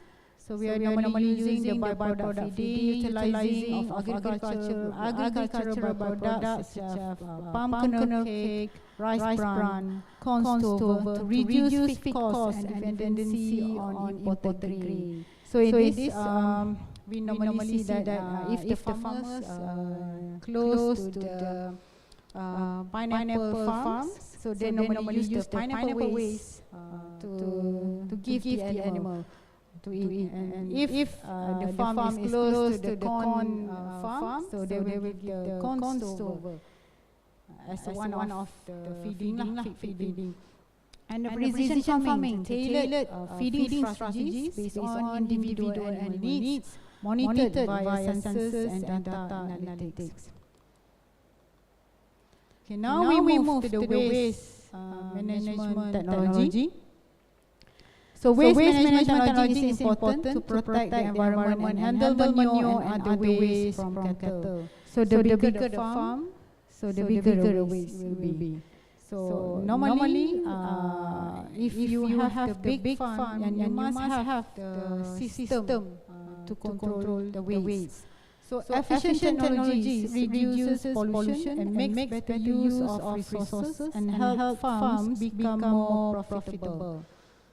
So these are the types of waste management system. So the first one is effluent lagoons. I'm sure you all familiar with the pond, waste pond. Okay. So large storage pond where liquid manure and water are stored and biologically treated over time. And then these lagoons allow for controlled release or use of treated water for irrigation. And then the second one is constructed wetland. So a natural filtration system where wastewater passes through wetlands area, which filter nutrient and contaminants before discharge or reuse. So mimic natural ecosystem for effective waste treatment. And the second one, the last one is recycling and reuse. So water used for cleaning can be treated and recycled back into systems. So filtration systems and biological treatment reduce the need for the fresh water inputs. So next. So these are the waste management applied in farm fresh. So these are the largest dairy farm in Malaysia. So what they do is they normally separate the waste into solid and effluent or liquid. So the solid they will become the composting for the compost bedding. So the compost bedding will be used for the calf. And then the second one is the organic fertilizer.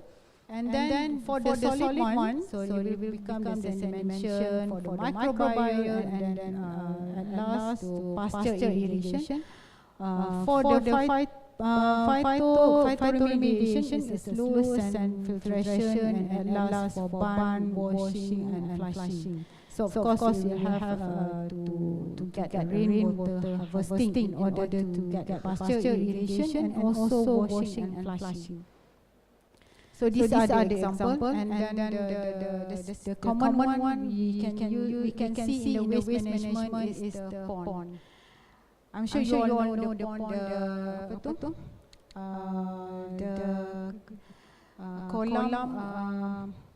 kolam untuk tapis waste, kebanyakan waste di ladang lah. Dan seterusnya ialah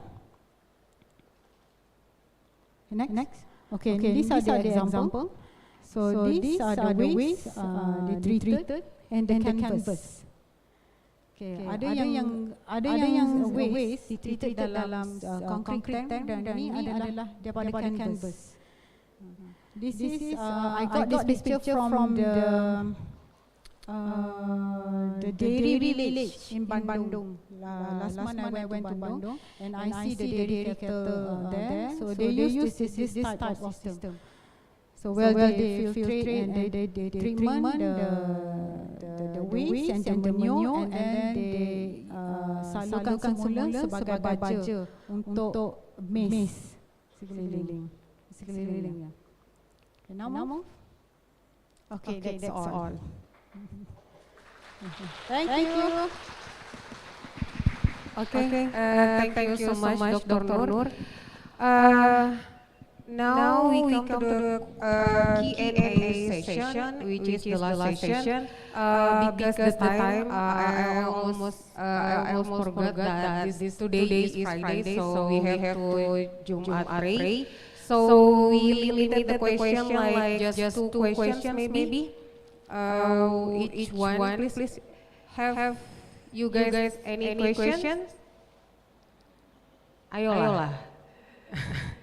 Okay, Farhan and tolong panitia mikrofonnya.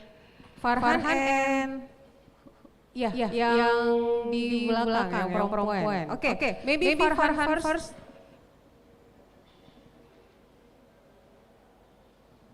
Stand up, Farhan. Okay.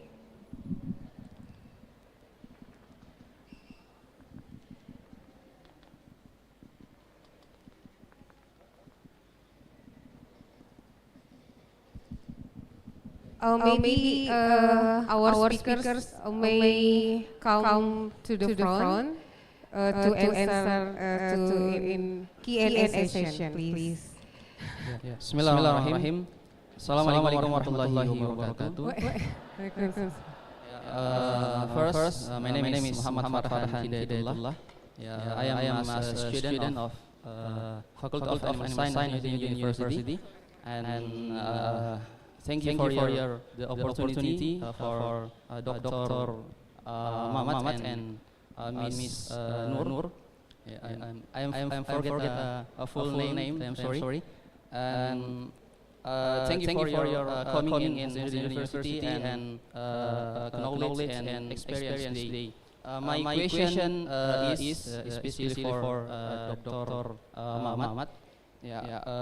About what do you think about the issue is of genetically modified of livestock product and GM or genetically modified animal have residues and which can have a negative impact for the human or the consumer. Example is broiler chicken. And I want your opinions about this.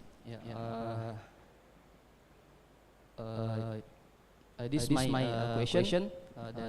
Thanks for the opportunity. Assalamualaikum warahmatullahi wabarakatuh. Okay, thank you so much, Farhan. The last one question from stand up, please.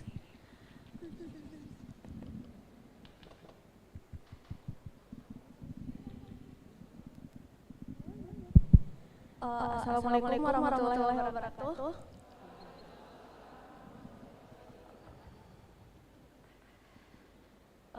Thank you so much for this presentation today. I would like to say thank you as well for coming to our university right now.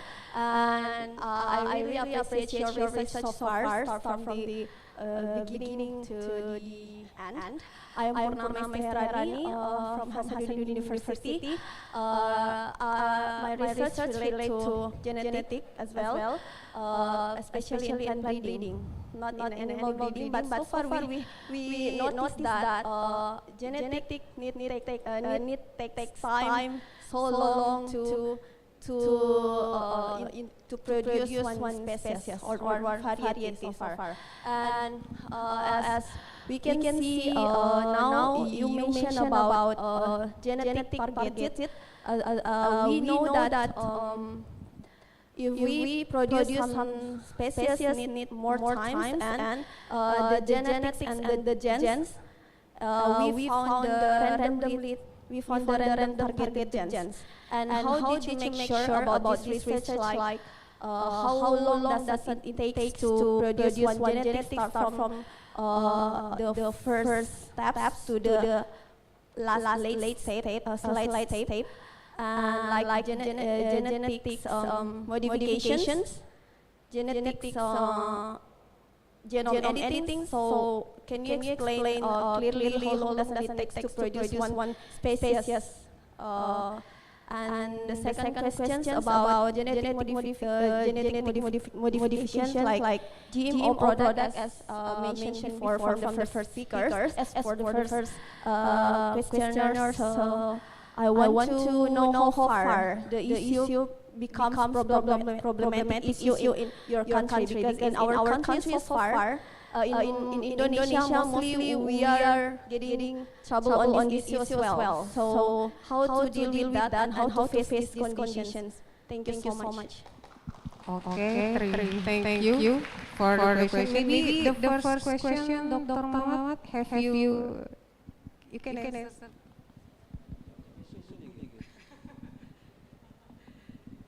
Okay, thank you. Assalamualaikum. Terima kasih Pak Farhan, right? Boleh can I call him Pak Farhan also? Whether he's married or not, it's okay. Right. Pak Farhan. Okay.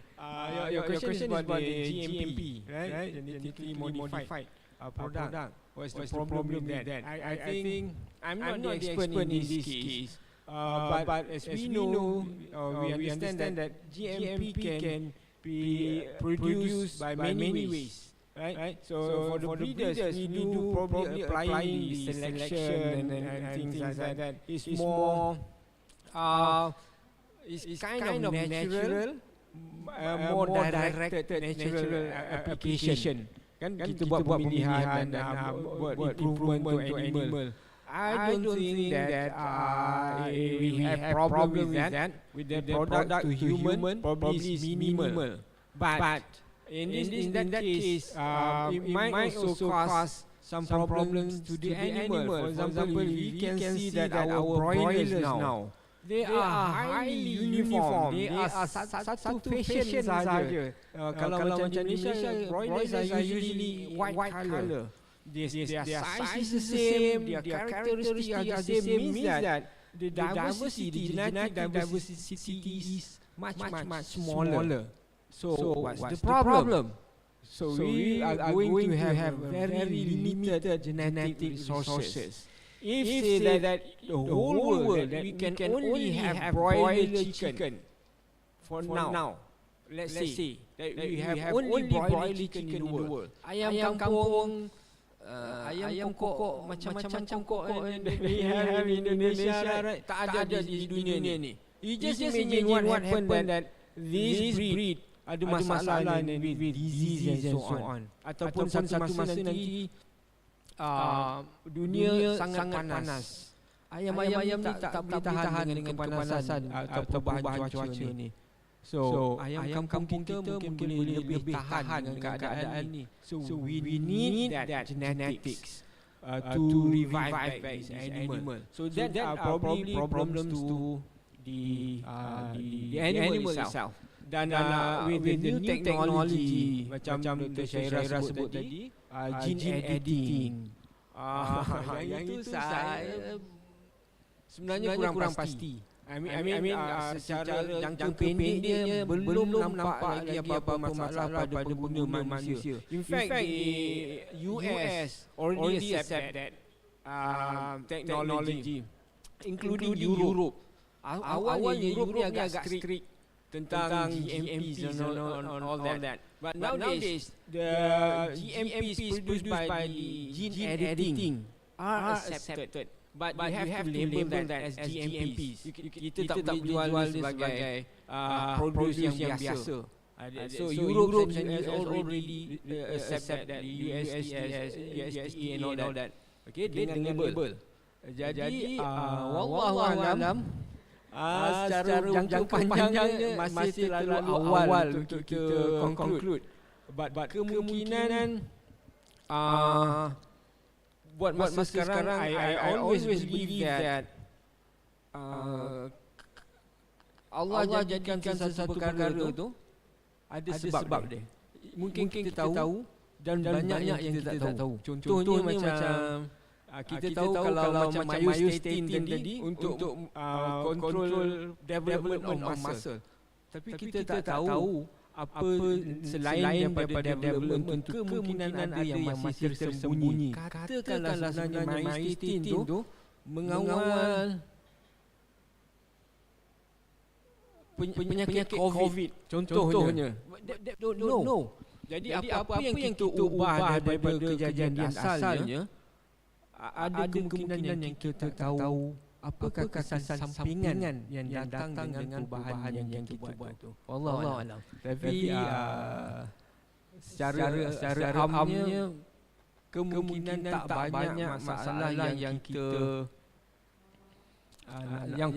nampak setakat ni kesan daripada GMPs on human in the long term. Saya tak pasti. Tapi for the short term, maybe not. Setakat ni tak ada. Except for the animal itself, mungkin akan mengganggu sistem physiologinya yang kompleks. Yang pun depends on which genes that we are working on. Right? Which gene that we working on. Contohnya macam myostatin tadi, dan natural mutation menyebabkan haiwan ni besar. Okay? Sampingannya, dia punya structure of organs in their body is also abnormal. Right? Kita dapat hasilkan haiwan yang besar, tapi organ-organ lain juga bermasalah. Dan haiwan ni besar naturally agak sukar untuk dilahirkan. Selalu ada masalah what they call it, dystocia, susah nak melahirkan. Okay? Itu adalah antara kesan sampingan. Katanya jantung dia pun ada masalah, dalam intestine dia the size problematic. Saya rasa mungkin Dr. Syaheera ada apa-apa lain yang nak tambah. Serahkan Dr. Syaheera.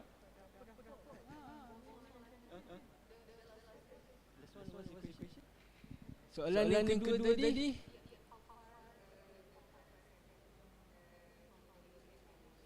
how far the comparison between Indonesia and Malaysia? GMP kan? Di Malaysia,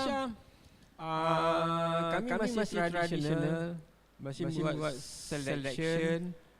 Saya belum nampak lagi gene editing in animal. Secara commercial, kemungkinan plant mungkin dah ada.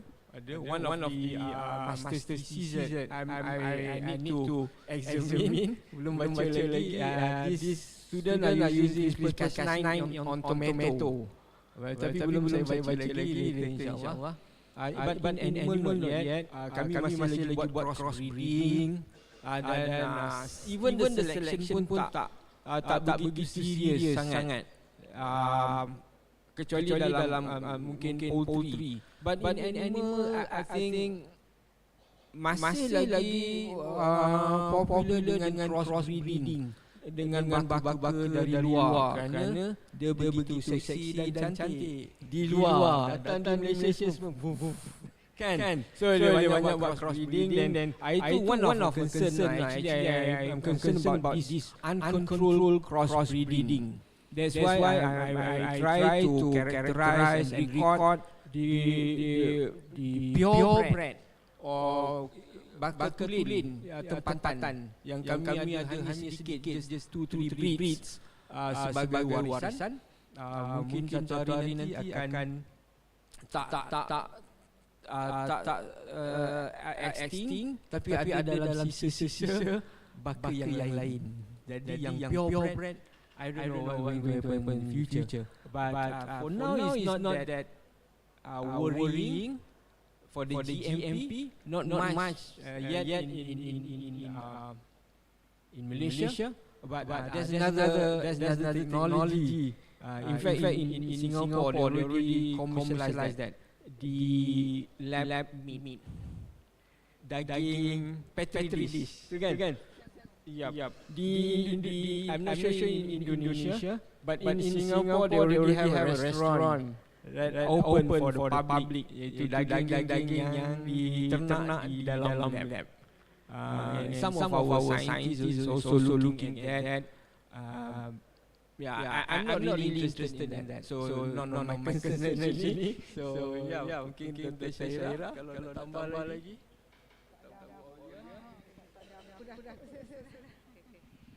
Thank you so much for the answer and the question. I think this is the last session because very limited.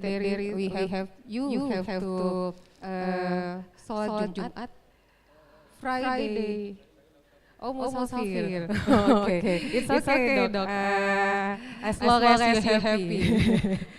Faisan maybe. So, thank you so much. It's really honor to have you here sharing your knowledge and experience to our students. It's really big honor for us to come to this institution. I hope we can make another chance or opportunity to have you here, or maybe our students come to your place. Okay, sure. Thank you so much. Okay, before we closing, there are certificate from our Vice Dean. Will be given from Vice Dean. Okay, maybe we can. After that, we have photo session before we closing. So, maybe for Dr. Mamat, please have step aside. And Dr. Noor also.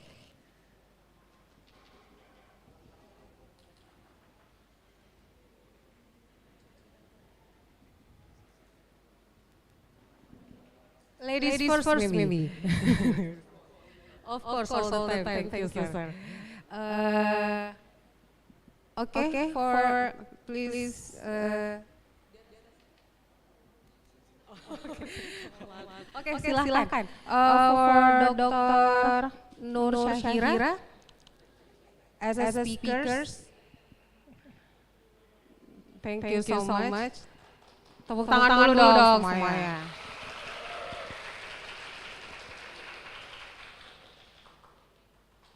Okay. Thank you so much, Dr. Mamat.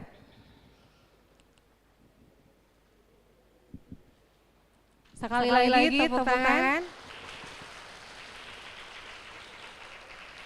Okay, this is the last closing one. Thank you so much for coming, guys. Okay. Thank you so much for coming. Before we close, maybe photo session first. Jadi kita foto sesi dulu supaya ada kenang-kenangannya. Gimana panitia? Bagaimana maunya? Hadap sana. Okay. Please, Dr. Syaheera and Dr. Mamat, we have photo session. Just maybe in the middle. Okay. Semua mau berdiri atau? Ditegang ke sini. Gimana?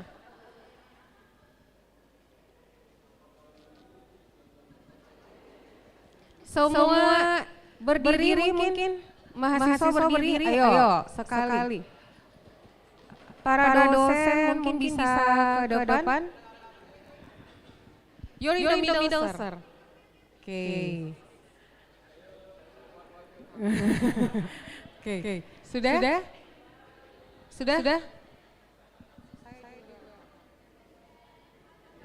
Saya diam. Oke, itu. Satu.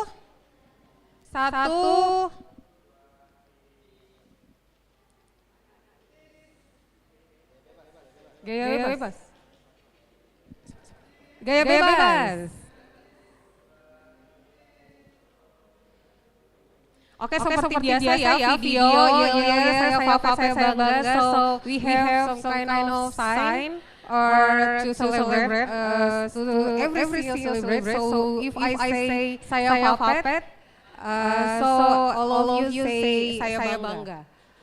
Oke. Saya bangga. Oke, sudah bisa? Mulai 1, 2, 3, saya puppet. Oke, thank you so much. Oke, demikian kegiatan Summer Course hari ini. Terima kasih banyak untuk kerjasamanya. Sudah bisa buat. Assalamualaikum warahmatullahi wabarakatuh.